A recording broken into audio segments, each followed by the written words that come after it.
morning, everybody. Hello, YouTube. I'm Will Lopez. Thank you so much for joining us and for joining Gusto on today's live stream here on YouTube. I appreciate you landing on this channel. If you found us by way of a hashtag or through some social media content that we've been putting out, make sure to hit that follow button and subscribe to our channel. We're going to try to do a little bit more of this as we try to unpack everything that's going on with COVID-19.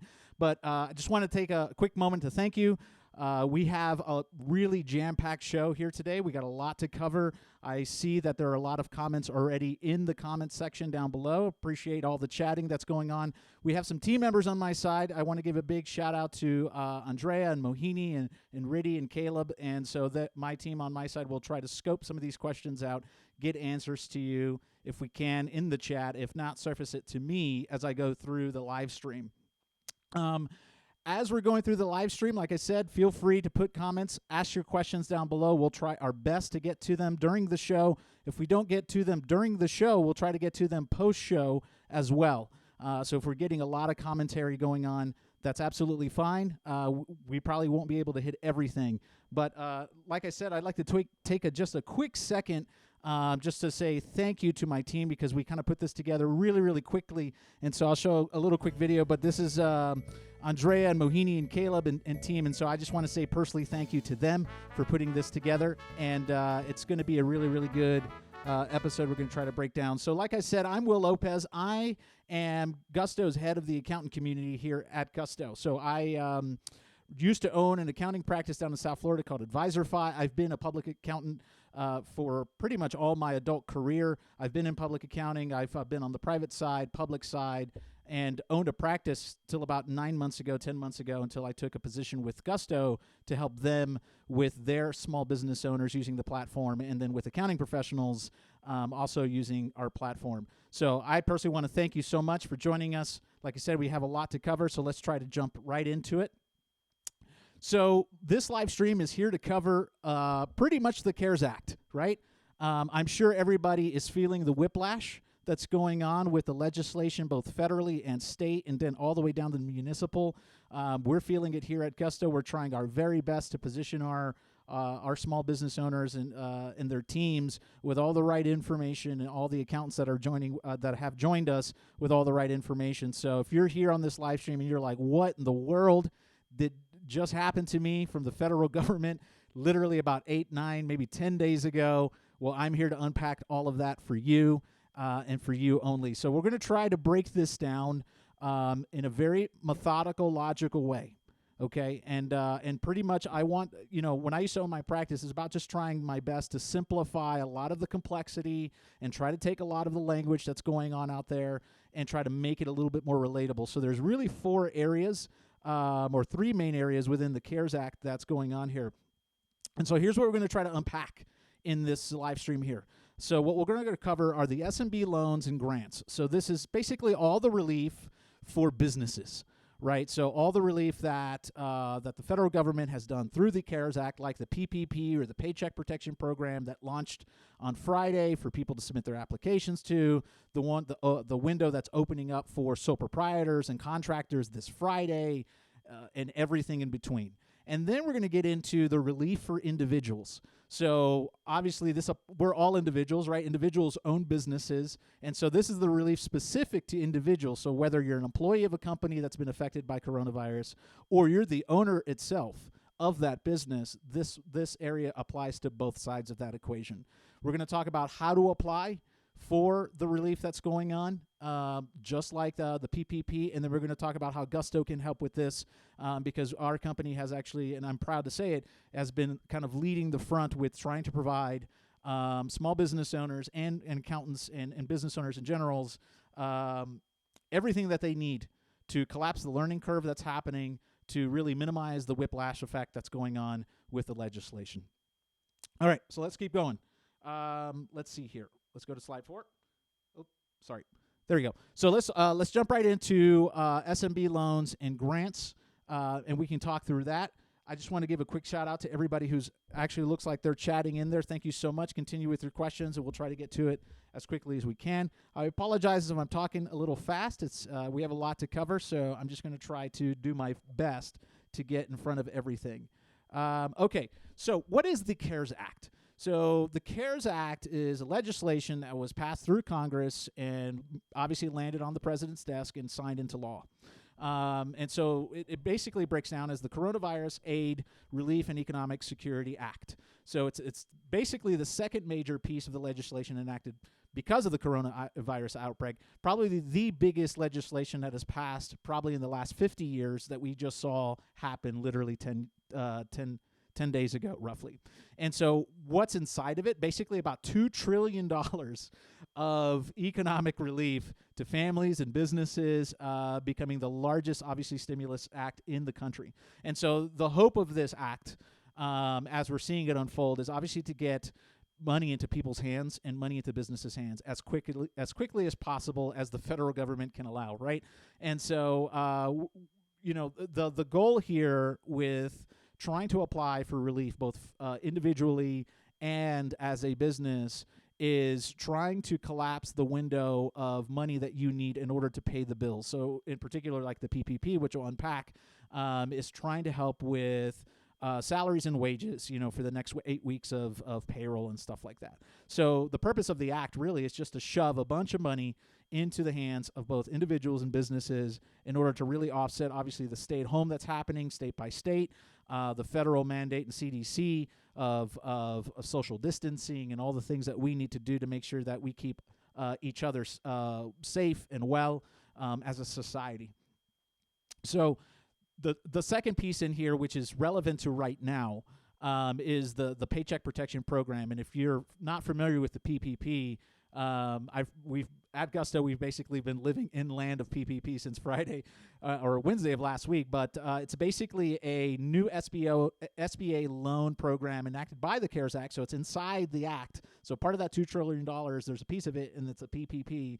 And it allows certain finance businesses like banks and payroll providers to act as lenders on behalf of the SBA-approved lenders to companies that who had been adversely impacted by coronavirus. So the loans are also eligible for forgiveness. So pretty much, free money, forgivable money. There are obviously some stipulations to it. We'll unpack that. But the purpose is to say, look, we're telling everybody to stay home. We're telling everyone to close down their businesses for a undefined period of time.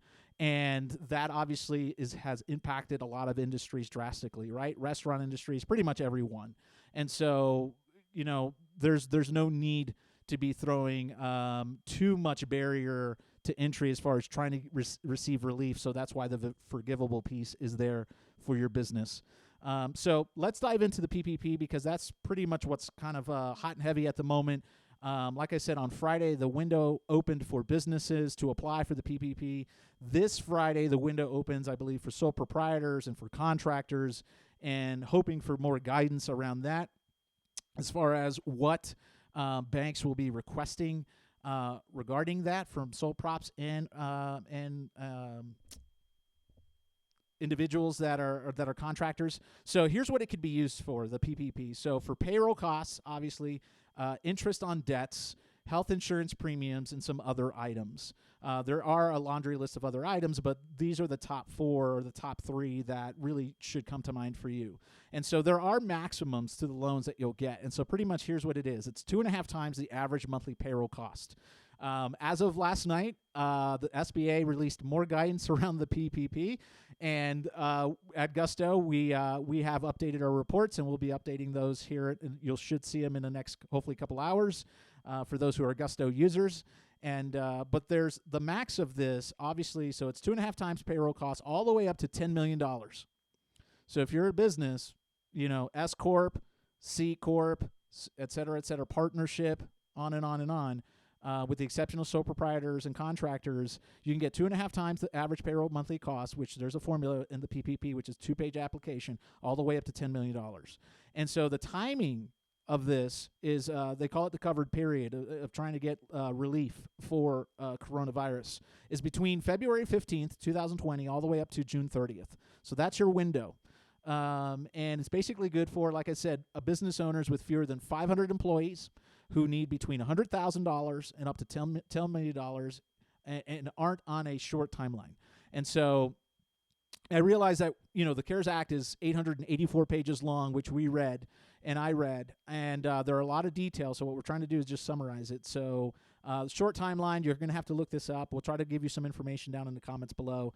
But it's basically, don't let that stop you. Apply for the PPP, get your application in, up to 2.5 times your payroll costs, or 2.5 times your payroll costs, up to $10 million for yourself, for businesses with 500 employees or less, which is pretty much like 98% of America, since small businesses make up a majority force of the American workforce. So for the loan for forgiveness for PPP, here's pretty much the breakdown for this, and I'll kind of read a little bit and try to unpack it.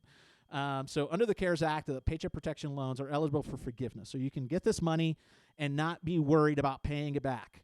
Okay, not be worried about paying it back. You give it, you get your company going. It helps takes the edge off, and you just move forward, which means that the lender can release the borrower from the obligation of repaying the balance. So because the SBA is not the one, the SBA is guaranteeing the loans, these banks are the ones underwriting the loans. So understand that. It's almost kind of like going for a mortgage for any of you that own a house, right? So you say, hey, I want to buy a house. They say, great, we'll lend you money, give us a bunch of documentation, and we'll approve you. This is the same concept that's going on with PPP. Basically, there's an approval process. They want some documentation behind it, like your 941s for your payroll. They want your payroll ledgers. They want this PPP application. And what will happen is the lenders will approve the loan and underwrite the loan, and then not come after you for repayment. Okay, which is key in this act. So the SBA will still pay the bank, so the bank has no fear in going after you and trying to reclaim those funds. So understand that important point there. So the amount can be forgiven and is limited on how much the lender reasonably expects the borrower to spend during the covered period. So what this basically means is all that application work that you're going to submit, they're going to kind of determine how much you qualify for, and that's exactly what they're going to give you. And they're going to teeter the edge of just underwriting the loan and giving you exactly what you need based on your payroll details in order to cover the costs, and for they themselves to get paid back by the SBA. So payroll costs capped at $100,000 annualized per employee. That's one of the details of the PPP. Interest on mortgages signed prior to February 15th, 2020, which is the impact window of coronavirus. Rent obligations from before February 15th, 2020, utility payments, and then additional wages to account for a reduction in tips. We'll try to give you more information. We'll post some resources down below. So let's keep going. For the loans that aren't forgiven, so people are saying, well, not all of it can be forgiven. Well, you can get amount that isn't forgiven, and here's what's also really key for that. If you need more money, they will lend more money, but at a really low interest rate. So really key there too. It's almost close to nothing, and which is really, really important, right? This is about collapsing and lowering the barriers to entry for you to receive money as a business owner. So hence why the interest rates will be low here.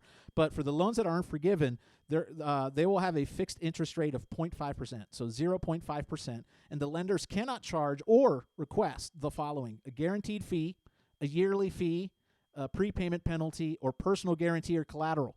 So if you're working with a bank and they're saying, hey, listen, we need you to personally guarantee this SBA loan from PPP application, or hey, show us your mortgage documents and we want to throw a collateral against this. No. That's not what the CARES Act says. So this frees the bank to give you money without fear, once again, of having some massive debt on their book from non-repayment. So they're not supposed to charge a guarantee fee, yearly fee, prepayment penalty, or even ask you to personally guarantee. No personal guarantee on these business loans.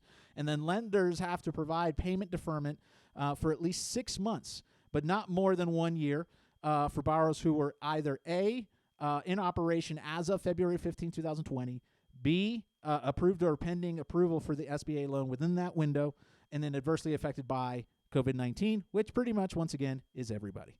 I'm going to take a quick second here just to make sure that my team is not responding to me. Just give me one moment. I'm just going to take a quick glance. Looks good.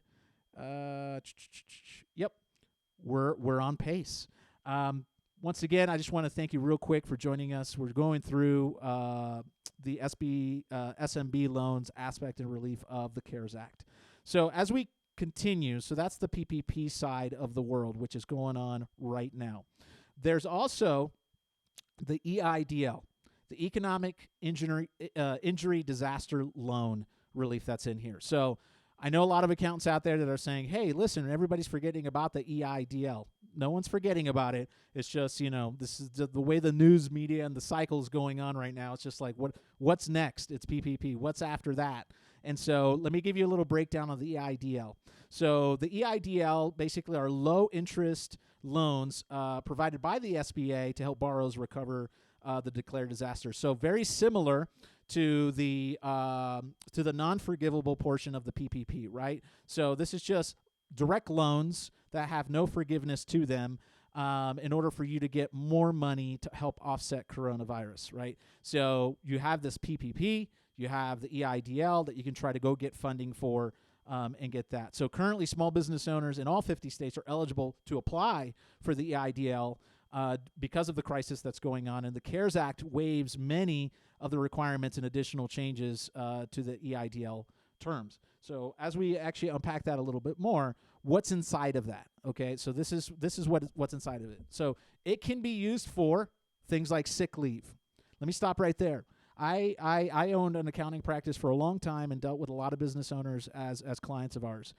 Many small business owners, because of the nature of their business, generally are always trying their best to position their employees in a great spot, and sometimes can't afford as a business to provide sick leave or paid leave or PTO, paid time off. So what the EIDL is meant to do is to empower you with the funding in order to do something that you probably previously couldn't do because of the nature of your business. So it can be used for sick leave. It could be used for payroll. It could be used for materials for your business, rent or mortgage obligations that cannot be met due to revenue loss, which a lot of people are experiencing at the moment. The loan maximums here are up to $2 million. So while the PPP has which is more specific around payroll costs, up to $10 million, because people are the critical component to business life, right? The people component at a company is what drives a company. That's why the PPP has such a higher threshold. This has to do with other things that also can include payroll. So the loan is up to $2 million, and then the cover period is between January 31st, 2020 and December 31st, 2020. So that means you have that window to apply for the EIDL. So it's not the same window as the PPP window, which is more specific to payroll, because the assumption is by June 30th, hopefully we're in a better spot here as a nation. Businesses are just ramping up, and as we lean on our leaders to help us open up state by state or whatever the case may be. And so it's good for small employers with less than 500 employees who need $10,000 or are in less of in a hurry. And that's also another critical component here. If you're not in a hurry, if you're a business that is just sitting on some money because you've saved up for times like this, for rainy days like this, the EIDL is probably your best bet in order to help take some of the edge off, and you may not want to go for the PPP. But I understand why people go for the PPP, because it's forgivable. So there are no, I think, discriminations here. The government is not going to say, well, if you're sitting on a pile of cash, you don't qualify for the PPP. They're not going to do anything like that, at least not that I've read in the legislation. It's about getting funding into the hands of people that really, really need it. And so as we continue here, the EIDL, so what's new under the CARES Act, which helps it amplify or augment the language, is the EIDLs can be approved based solely on the applicant's credit score, and do not require them to submit tax returns and look for credit elsewhere or make personal guarantee. Once again, lowered the barriers to entry for anybody who's ever gotten a loan. This is very unusual, very, very unusual to say, hey, we're not going to require tax returns, right? We're not going to require you to go look for credit elsewhere. So go find a cosigner or we're not going to require you to make a personal guarantee. So the CARES Act is trying to remove some of the red tape that banks have in order to accelerate the funding and give them freedom to just let money out to business owners. So that's a big takeaway from just the CARES Act. Remember, the CARES Act is about removing bureaucracy and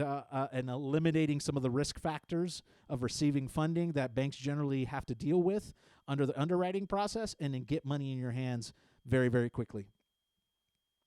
And so it goes on to say basically that $10,000 cash advance. So when you apply for the EIDL, you can request an advance up to $10,000 as your loan is being worked through from the loan within 3 days of your application being received. And if the advance is granted, it will be included in the total approved loan amount. So basically, if you get if you submit an application, you get $1 million. They can give you $10,000 right up front. And if you are approved for that application, that $10,000 will get rolled into that $1 million amount. Now, an EIDL cannot be used for the same purposes as the PPP loan in the same period. So that's also a critical component. It's either or. It's not both and. And so here are some other CARES Act provisions inside the CARES Act. So there are three main areas. So there's the loan subsidies and bankruptcy area, employee retention credits, and then payroll tax relief. So for the loan subsidies and bankruptcy, so if you had a business, or if you have a business, obviously, and had an SBA loan before the disaster, they can apply for a subsidy where the SBA will make payments directly to the lender and forgive those payments for 6 months. Once again, trying to take the edge off and take the cash flow edge off. The CARES Act also alters certain definitions under U.S. bankruptcy law for a 1-year period. We're not going to try to unpack that here for any of those who are kind of in a bankruptcy state, but just FYI to you. Employee retention credits, well, this is basically eligible employers that can receive a retention credit for up to 50% of the first $10,000 of qualified wages for each employee paid between March 12th and 2020 and then January 1st, 2021. And then the last piece is this payroll tax relief end of the CARES Act. So employers and self-employed individuals, which the PPP window opens up for them this Friday, can defer that 6.2% that what they call the self-employment tax, the half of that self-employment tax, 6.2% Social Security payroll tax from the date of enactment through December 31st, 2020, with 50% of the deferred amount due by December 31st, 2021, and then the other 50% due literally the year after. So basically, if you owe money, the payroll tax relief as an employer or self-employed individual, and you have that self-employment piece, so this happens a lot for individuals that are Schedule Cs and sole proprietors and contractors who don't have LLCs, limited liability companies, incorporations, Incs., and they have that self-employment tax component. What the CARES Act does is it takes some of the burden off that self-employment tax component and then defers the payment and then balloons it half of the amount at the end of this year, and then the other half is due at the end of next year. So you have basically 8 months, close to 8 months before half of it is due by the end of this year. Hopefully business picks back up. Hopefully you start making money. And then the other half is due at the end of next year. And so that's also part of that relief. Net operating loss modification. So for any businesses that operate in an NOL state, this basically is mainly for a lot of C corporations.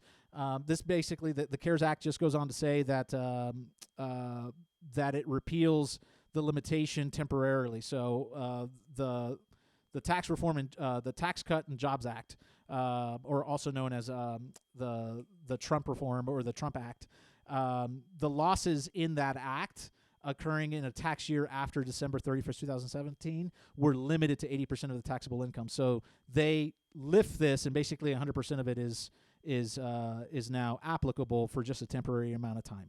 And so you can also access to retirement contributions. Minimum retirement contributions due during 2020 are now due on January 1st, 2021. So generally speaking, you have up until the tax window to make retirement contributions. Now you actually have until the 1st of next year to make those retirement contributions for those of you who save for retirement.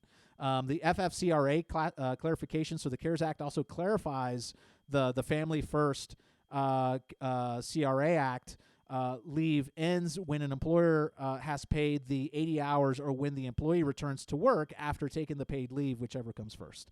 And lastly, the real-time reimbursement. So the CARES Act allows emergency paid sick leave, FMLA tax credits to be advanced up to certain amounts, and it also waives penalties for future or failure to deposit taxes. So the failure to deposit taxes is the failure to pay tax. So if you owe money by the tax window and you fail to pay, and you pay later, they generally hit you with a tax called failure to pay tax or a penalty. And so this provides relief underneath the CARES Act. Some FFCRA reminders for yourself as we're moving through. We're 27 minutes past the hour. Is emergency paid sick leave. So if you're unable to work because of COVID, then full-time employees are eligible for 80 hours of paid leave, and part-time folks can get paid leave for an average number of hours worked in a 2-week period. I would work with your employer on this. They should be able to figure it out. And if you're an employer, I would work with your accountant on this, and they should be able to help you figure it out. But basically, the eligible workers will be paid the greatest of their regular rate of pay, and in the Fair Labor and Standards Act minimum wage rate. So they can't drop below that minimum wage rate. And then the state or locality's minimum wage rate. So the maximum benefit is basically $511 per day, or $5,110 for 80 hours.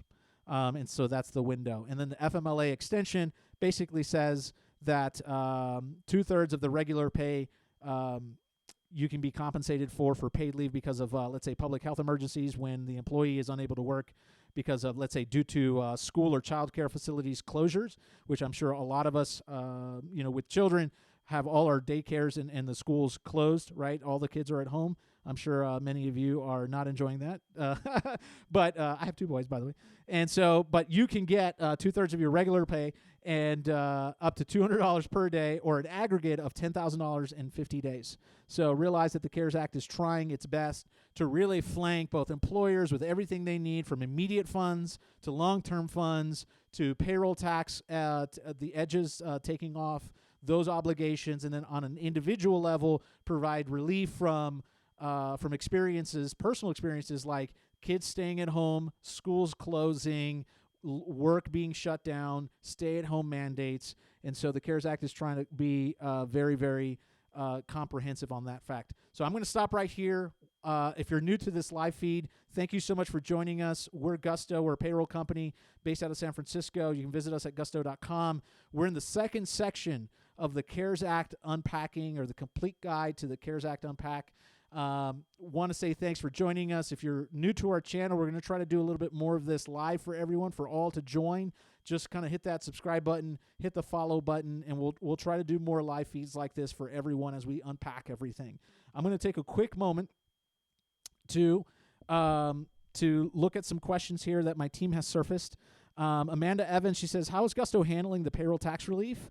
And will you be debiting that amount from us, a client's, when we run payroll? So right now, we're actually, if you're referring to the payroll tax credits, we're right now trying to determine what the proper way of that should be that would best position the small business owners that use Gusto. We have more guidance on that. And as we're looking and reviewing the guidance, we'll have more clarity on that for you. Deborah Riley, thank you so much for the question. Can we apply for PPP if our employees have already applied for regular unemployment? Absolutely. So realize that a lot of the components in the CARES Act kind of don't depend on one another. That is, there's a few instances like it's either the PPP or the EIDL, et cetera, et cetera. You can't apply for both in the same window. realize that as a business owner, you can get relief yourself while your employees get the relief that's personal. So it's just like when I consult people and they're like, hey, is it okay for me to mix business and personal? I'm like, no, you separate the two. So your employees are getting relief from the state through unemployment.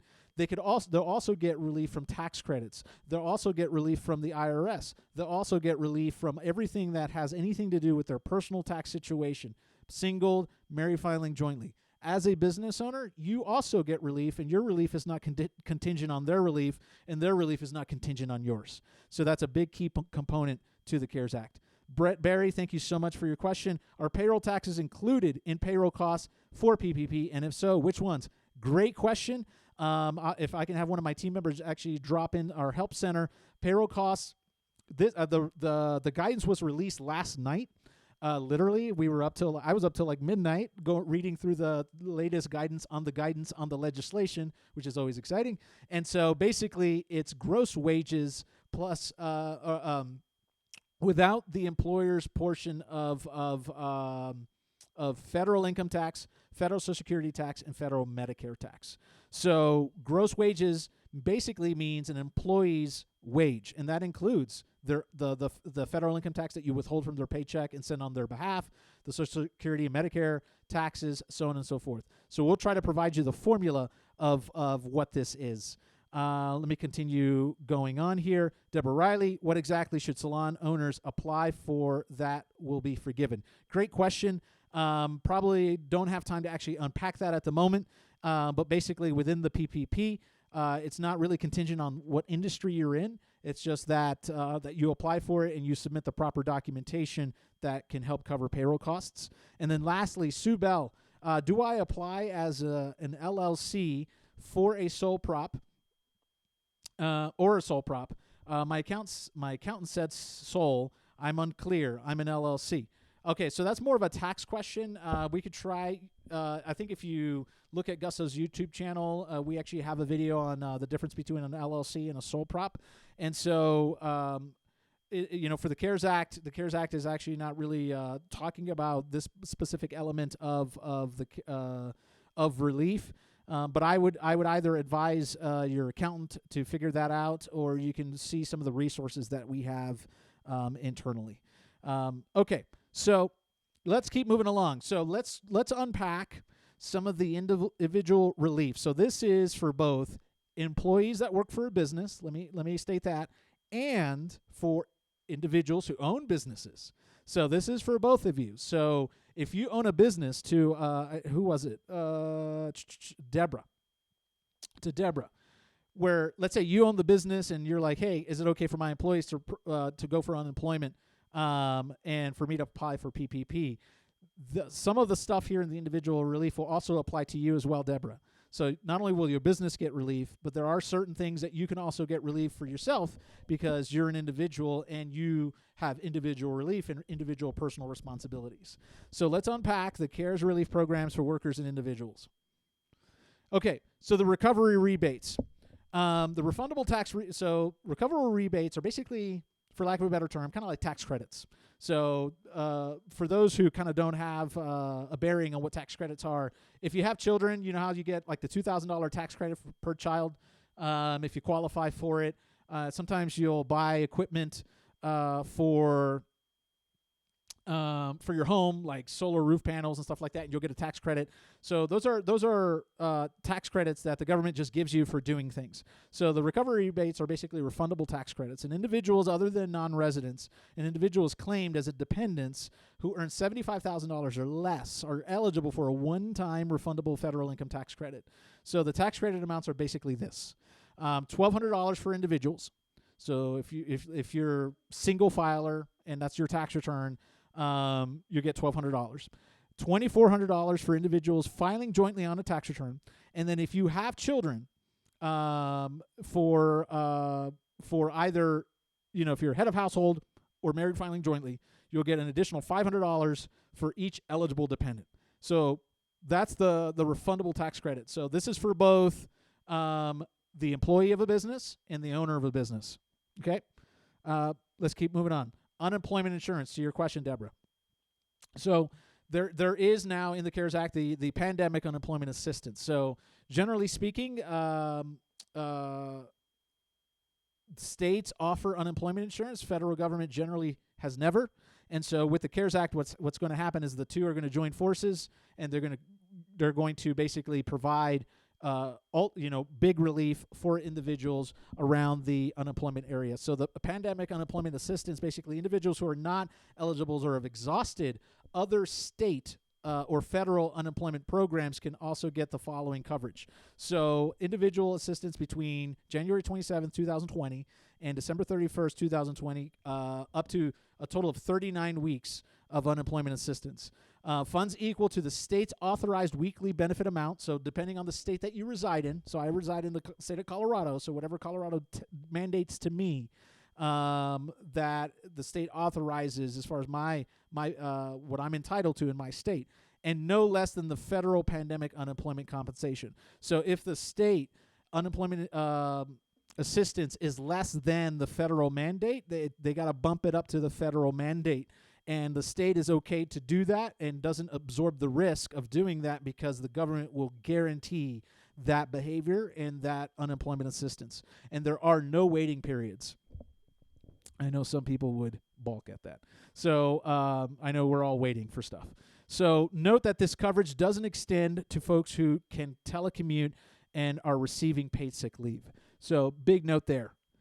So other areas of individual relief is basically the retirement account disbursement side of the CARES Act. So hardship disbursement. So individuals who have been impacted by coronavirus are allowed to take up to $100,000 out of their retirement account without penalty during this emergency. So at my old firm, anybody who knows anything about IRAs and retirement accounts, if you take out money before that 55 and a half, year-old window or prematurely take out money, the Internal Revenue Service generally slaps a 10% penalty, what they call early withdrawal penalty. So the CARES Act actually removes that bureaucracy, removes that punishment, that penalty, and now you can actually take up to $100,000 without any penalty whatsoever if you need to rely on those funds. Obviously, I would encourage you not to use your retirement account as your first go-to source. There's a lot of relief both for your business and for yourself in order to take that edge off. But for whatever reason, if you have to, then there's also the retirement side of this component. So this counts for distributions made on or after January 1st, 2020 until December 31st, 2020. And then for a 3-year period after distribution, distribution basically means you taking it out. So for a 3-year period after you took that money out, that up to $100,000 amount out, individuals can make contributions back into their retirement account so long as they don't exceed the amount from the disbursement. So you take $100,000 out and you need it, and you want to put it back without any punishment, so you can take it out without any punishment, and you want to take it and you want to put it back without any punishment, you can do that for 3 years after that moment of taking the money out, so long as you don't exceed the $100,000. That is, you don't say, hey, I'm going to pull out $100,000 and drop in $200 and then, get the benefit from the extra $100,000 I just dropped in. Okay? Student loan relief. So for those of you that still have student loans, as long as you've had a pet, like me, the following measures are meant to ease the financial burden of student expenses. And thank you so much for the medical workers out there who generally graduate with a lot of student loan debt. Thank you so much for just your courageous effort to keep all of us safe and healthy. So for those of you with student loan relief, deferral of student loan payments, the Secretary is suspending all payments due for student loans or for loans from or through September 30th, 2020 without interest, okay? And then non-repayment during this time will not affect your credit reports. Big key there. And then all collection processes will be paused. So basically, we're pausing everything. You can basically not make your student loan payments, and you have all the way up to September 30th to do that, and then you have no fear of it impacting your credit because student loan can be filed against your credit for default or non-payment or late payment. Loan cancellation, if students have to withdraw from courses because of the coronavirus emergency, then their associated federal loans will be canceled for that period. Grant extensions. Institutions of higher education can waive the need calculation requirement and award emergency financial aid grants to help students with unexpected expenses. So the unexpected expenses could be like, some students have actually gone home from colleges, to their homes, to their families, and they've had to rent U-Haul trucks, and they've had to, move things and get things moved over. And so some of this grant extension or expansion can help with some of that relief. Employer assistance, so employers are allowed to contribute up to $5,250 tax-free annually to assist their employees with student loan repayments. So wonderful place for an employer to be if you have that capability to help your employees who are either freshly out of college or have that student loan relief and need assistance. Give me a second. I'm going to take a quick swig of water real quick. So thank you so much for that. I'm going to take a quick look at just some questions. Okay, looks like we're on track here. Thank you so much. Charitable contributions from the individual relief side. So obviously the CARES Act expands the charitable contribution deductions. We're all rallying as a nation to support one another and to donate to charitable organizations, like you're donating blood to assist with those who are affected by coronavirus. And so the charitable donation aspect of things has also been improved within the CARES Act. So you can receive the deduction if donations are made in cash during 2020 to an IRS-confirmed 501c3 charity or organization that supports other charities and donor-advised funds. So here's basically what the CARES Act basically says about the charitable donation aspect of things. You can you basically can receive an immediate $300 above-the-line deduction. More on that later. For taxpayers who take the standard deduction and don't itemize. So basically, the Internal Revenue Service will give you an additional $300 deduction above and beyond the standard deduction for yourself. Generally, this is not the case.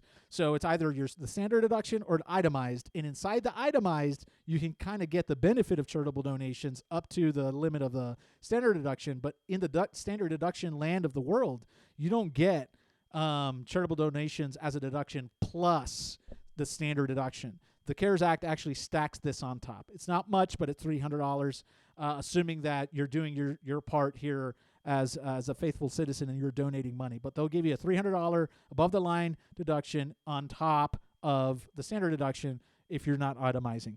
And then for those who are itemizing, or actually, the second point is here for an increase of 60% AGI limitation to 100%. So basically what this means is donations for the most part has thresholds and phases, and you can only donate so much before that deduction with the IRS is no longer deductible. So you can't donate, $10 million and that be, 1,000% of your AGI limitation.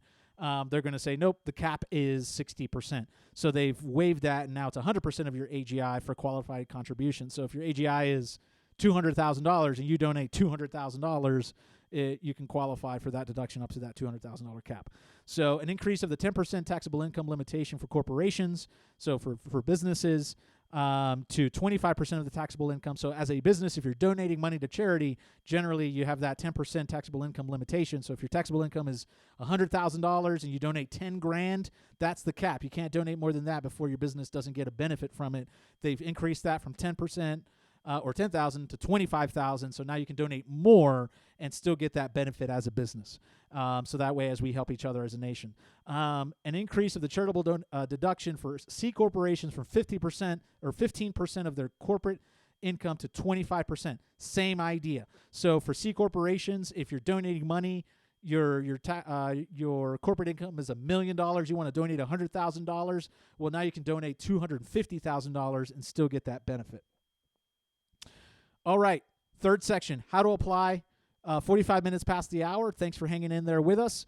I'm going to quickly look for some questions here. Sean Gray, thank you so much for your question. Can you use the PPP funds to back employees for sick leave that during the period they were laid off? So it's about paying them their wages in the PPP. So the EIDL is more specific to the sick leave than the PPP is. I would suggest consulting with your accountant around this to try to get some guidance.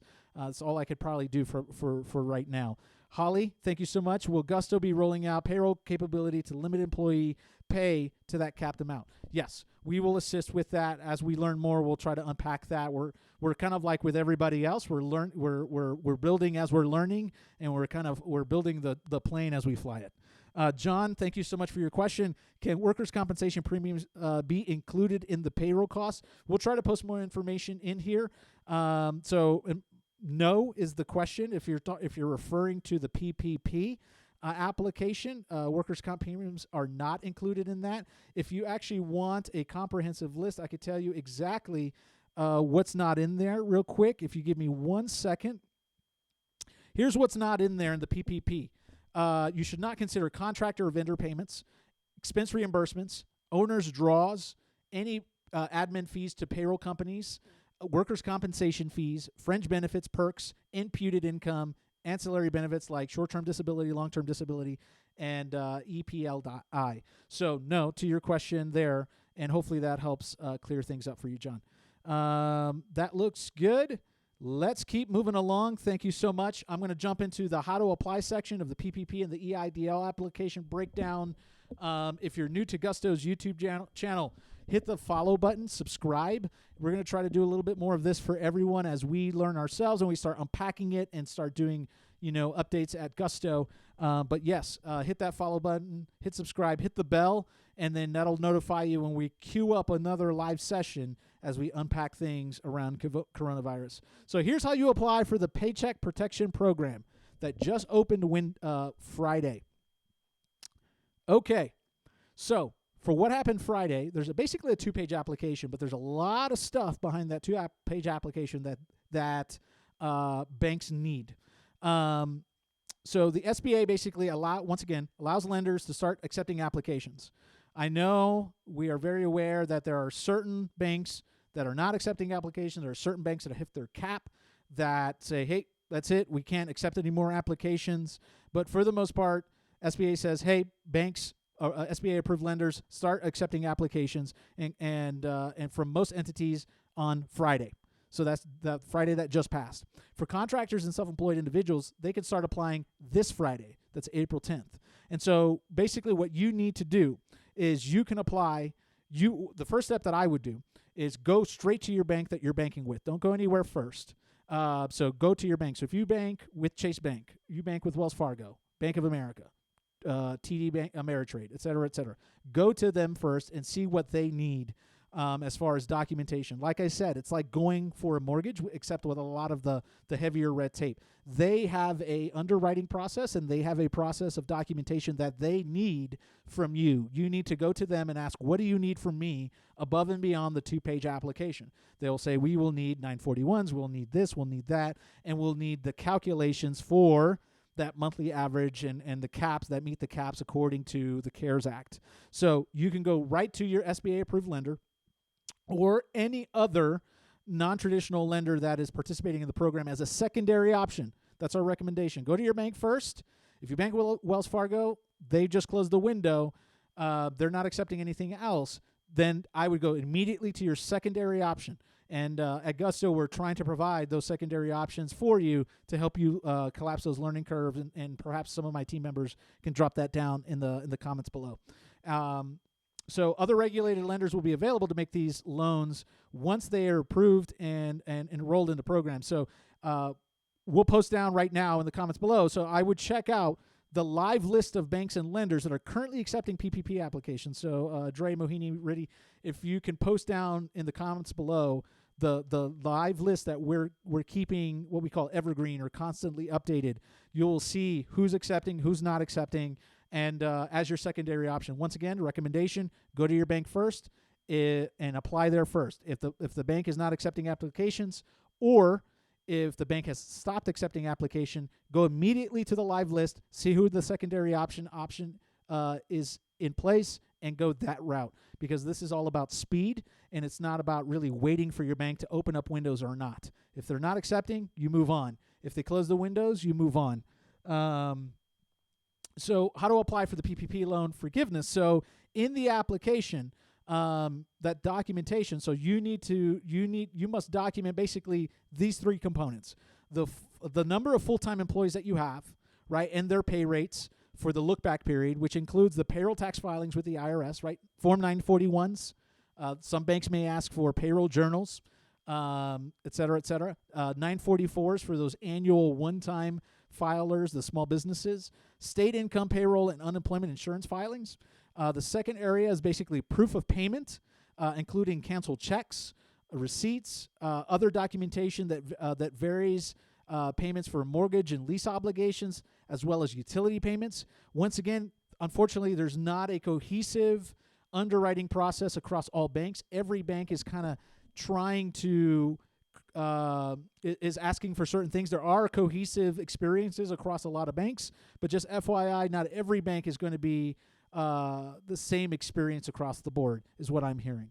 And then the third piece is a certification by the borrower that all of the above information is accurate and that the amounts were used to retain employees, make rent, mortgage payments, and payments. I will state that in the application, if you look at the application form regarding as far as the point where it says a certification by you, certification basically says that you agree that you are not submitting things that are going to be fraudulent. And if you make fraudulent claims within the application, there are areas in the application that basically say you can get yourself in trouble. So, obviously for banks' purposes and for the federal government purposes, lending money out is not a fraudulent event. This is trying to help people. And so one of the areas is basically that if you lie on the application, you're trying to commit something fraudulent. In the application, it says you can actually experience imprisonment of not more than 5 years or a fine up to $250,000. And so, there's certain areas. So I would read that. That's the certification that they're talking about. You're agreeing that the information that you're providing is accurate and that you're not lying and you're not committing fraud. How to apply for the EIDLs. So the SBA recommends borrowers to apply online for the EIDL, for the Economic Injury Disaster Loan. So here's what the process looks like. Complete the streamlined EIDL application online, right? So go online, not going on a bank, not filling out some paper, not printing anything. The SBA reviews your credit and requests additional documentation. So it's unfortunately a little bit sequential. And then a loan officer may contact you via the online portal, phone, or email. So you go for the application, they run your credit, and then they ask you for more things. Whereas the PPP is all at the same time. Give us everything you have all at the same time. We're going to review it, underwrite it, and get money in your hands. The EIDL, once again, for those who are not in a hurry and can wait a little bit to get funding but need funding either way, there's a little bit of a sequential experience here. So if approved, accept or decline your loan. If you approve,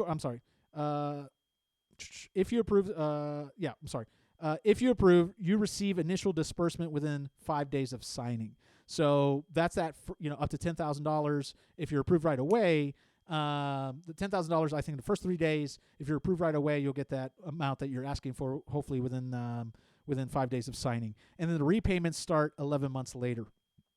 So be aware of that. So that's everything on how to unpack. We'll be posting comments down below and kind of go from there. Before I actually unpack how Gusto can help with all of this and everything that we've done to really put a lot of power in your hands and a lot of engine and steam for you to kind of go full speed ahead, let me take a quick look at comments here.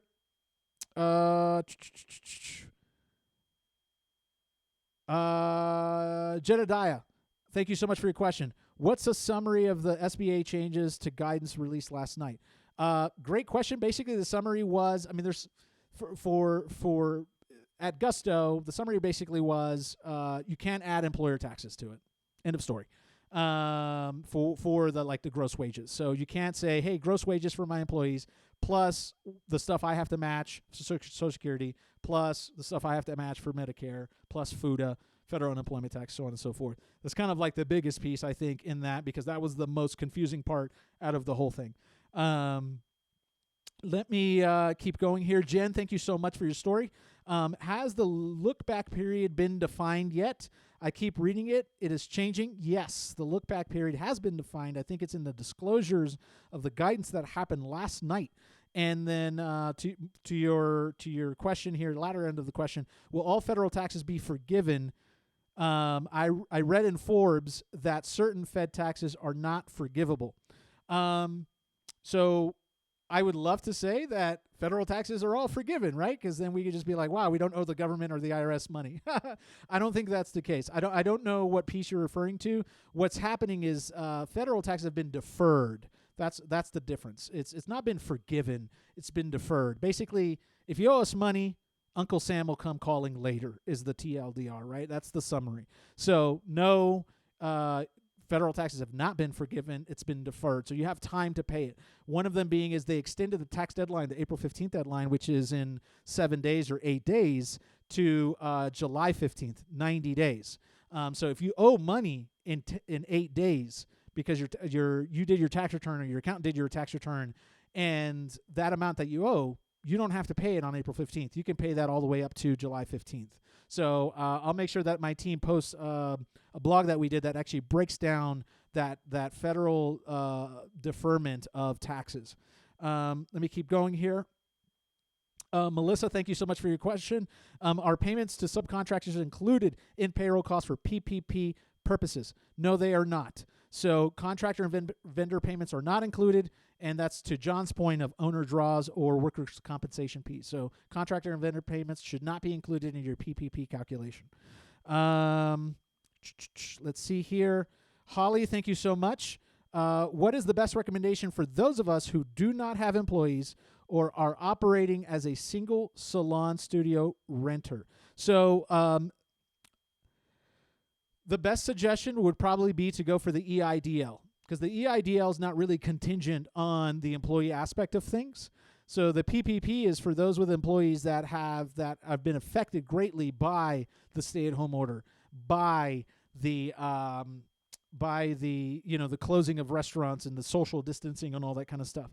So for yourself, Holly, what I would do is I would actually look at the EIDL and apply for that since you don't have any employees. Also, secondly, and I can have one of our team members post this down in the comments below, is if you're not working with a professional, find one really quickly. Let them help you collapse the learning curve for your specific situation in your industry. We actually have a directory of partners that you can find, and you could probably search for accountants who serve the salon industry in particular. But I would go after the EIDL first. That would be my recommendation to you as an accountant to, let's say, a client. I'd say go after the EIDL since you don't have any employees. Get that in your hands right away and give them everything that they need. That can still get you access to funding, once again, up to $2 million and not contingent on the employee side of the world. Robert, thank you so much for your question. Are you now saying that ER taxes should not be included in the PPP report? Last night, the SBA provided more guidance from the guidance on the legislation that says the employer taxes should not be added to gross wages. Should be gross wages. Now, there are certain employer components, and my team can provide more information on that. But yes, you should not be adding employer taxes to that. That is literally question number 16. It's like burned in my memory from last night. It's question 16 on the latest guidance from the SBA. I know a lot of you are having a lot of repeated questions, so we're going to try to surface the ones that are not so repeated. But yes, thank you so much for your questions. Let me continue here. Lastly, for those who are hanging in there with us, we're here almost at the hour. Probably got another 5 minutes, 10 minutes if you can hang in there. Here's what Gusto is doing. We actually created a COVID-19 resource center. So if you're currently a Gusto user, or Gusto, or if you want to get access to this Gusto Command Center, my team can post down in the comments below on how to join Gusto's people platform for your business, for yourself. But inside our dashboard, we actually have a COVID-19 resource center. Here's what I'm going to do.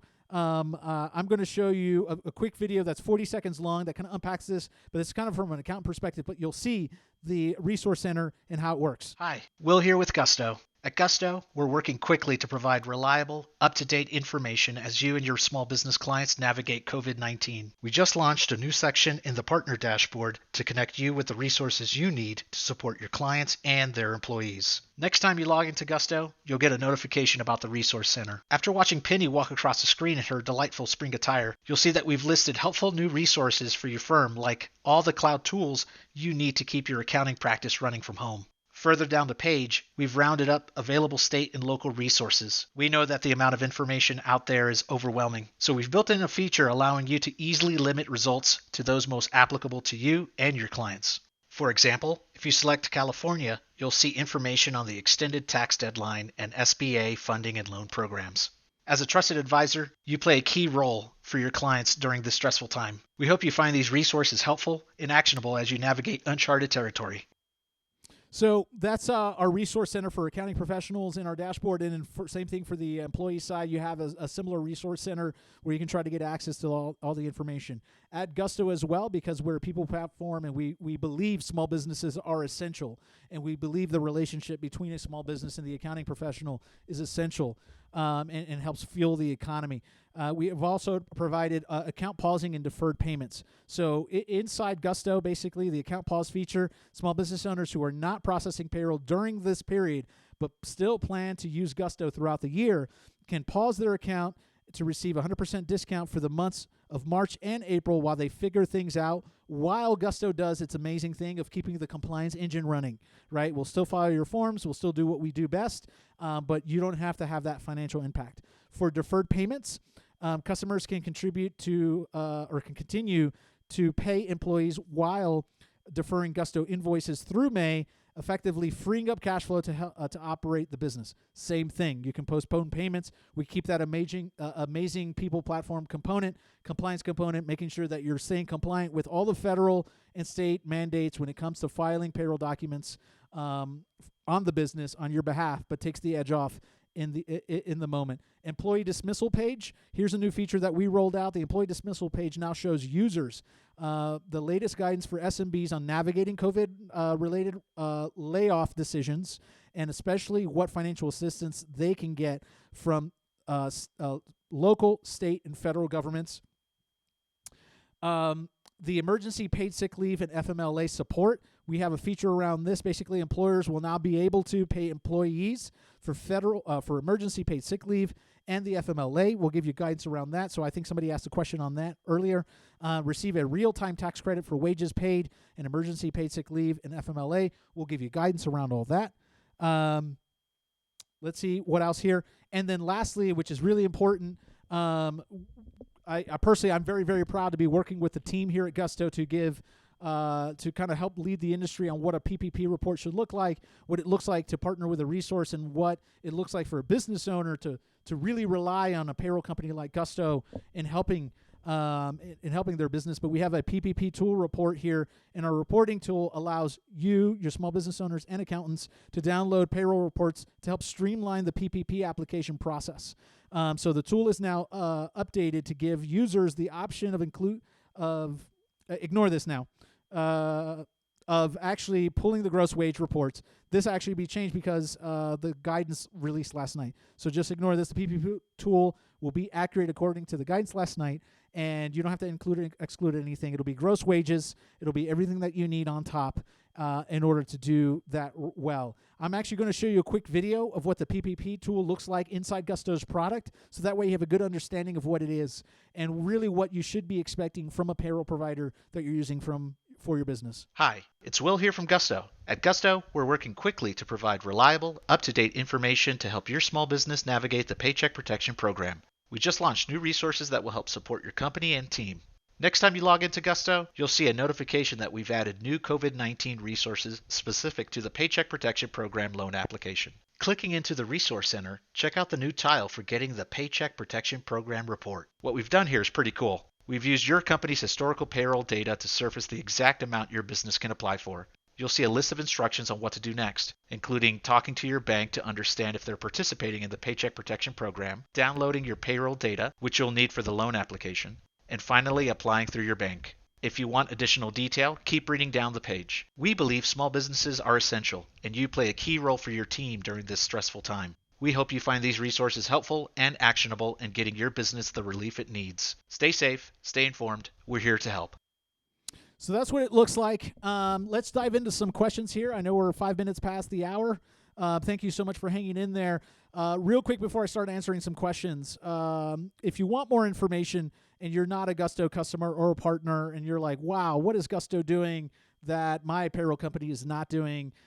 We'd love to encourage you to sign up for Gusto and get 3 free months at Gusto that gets you access to all the amazing resources that we currently have, whether you're a small business owner, and you decide to run payroll later or whatever the case may be. But sign up, get 3 free months. You can go to gusto.com/friends because you're our friend. And we're here to help all of you navigate through all this. And then check out our latest COVID-19 content on our Small Business Resource Hub. You can go to either covid.gusto.com or covidresources.gusto.com. This is the resource hub that's facing to anybody to access, and this will streamline all the COVID-related resources that we have. The more detailed, actionable what I'm calling COVID Command Center inside our product is actually inside the product from both a small business perspective and from an accountant perspective. So if you're an accountant and you want like that power engine that we currently have where you can filter things by state and you can download the PPP reports in bulk, which we're the only payroll company that currently does that, you can actually access that. You can sign up at gusto.com/friends. This is not me trying to be salesy. This is just me trying to get you in front of the hard work that our team has done the past 2-3 weeks where we're working literally nights and weekends to get everybody what they need. And so let me dive into some questions here. Really quickly, let me see. Thank you so much for your questions. Let's see what we have here. Aaron, thank you so much for the amazing suggestion. I think we're going to take you up on it. I love it. So you said, I think there will be another live when the guidance comes out for Soul Props on Friday. Love the idea. Aaron, let's make that happen here at Gusto. Let's see here.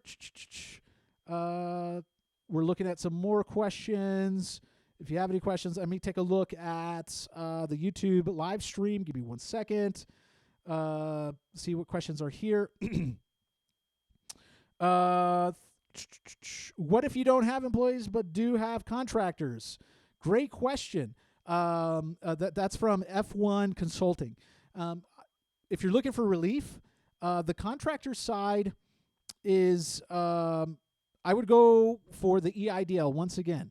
I think I don't know if there's contractor language inside the EIDL, like you can use that money for contractor. What I would do is look into the EIDL, see what you could use it for, and go for that. Obviously, you don't have an employees, right? And a lot of the PPP is related to payroll wages and a lot of the calculations around payroll wages. But there are obviously businesses in America that don't have employees and they have contractors. So if you have contractors here in the United States and you're looking for relief, financial relief, then go for the EIDL. Thank you, Bethany. Gusto rocks. I think so too. Melissa, thank you so much for the question. I believe there was an error in your let's see here. I think our team is we'll get behind that for you. Since PPP is just 8 weeks, can we use EIDL for the following pay period? Great question. I know that you cannot go for both within the same covered period window. What I would do is encourage you to speak with your accountant to flesh that one out and get more guidance around that. I don't think I have enough time to really try to unpack that. Tax Smart, thank you so much. Second at the webinar on gig workers and self-employed individuals. Okay, thank you. I love that. Let me look for my team here, see what we have as far as questions. Yes, so Soul Props can already, so looks like there's a little confusion here. Soul Props can start applying on April 3rd. It's the self-employed contractors that can apply on April 10th. So for anyone who's confused there, that's the difference. So Soul Props, so S Corps, C Corps, businesses, partnerships, Soul Props can apply on April 3rd, which was the Friday that just happened. This coming Friday, self-employed individuals, Schedule C individuals, and contractors. Let's see here. Let me take a quick look from the comments. Let's see. Everything, Deborah, everything I have seen says that the first $10,000 is forgiven. Has that changed in the EIDL? I think we'll provide you some more guidance. I think we'll just post some links there for you to get in front of a lot of the more specifics around the EIDL. Okay. I think just maneuvering through the questions, I think that's pretty much everything that we have here. Listen, I want to personally thank you so much for joining Gusto. I mean, the interactions here are so incredible, and this is so cool that that we can actually have a two-way dialogue between Gusto and everybody and basically in the world that has any questions about coronavirus. I personally want to thank you so much for being here. I know a lot is going on for you. A lot is going on for us. We're trying our best, working day and night, weekends included, to make sure that we're positioning you in the right space for all the resources that we currently have. So go to that covidresources.gusto.com, land on that, get up to speed. Follow us on Twitter at GustoHQ. Go to LinkedIn if you're on LinkedIn. Follow us on LinkedIn, and then follow our YouTube page, and we will do more lives for you. Give us recommendations of what you want. We will try to unpack things for you. And so I just want to personally thank you from Gusto to you. We say stay well, stay safe, stay informed. We're here to help.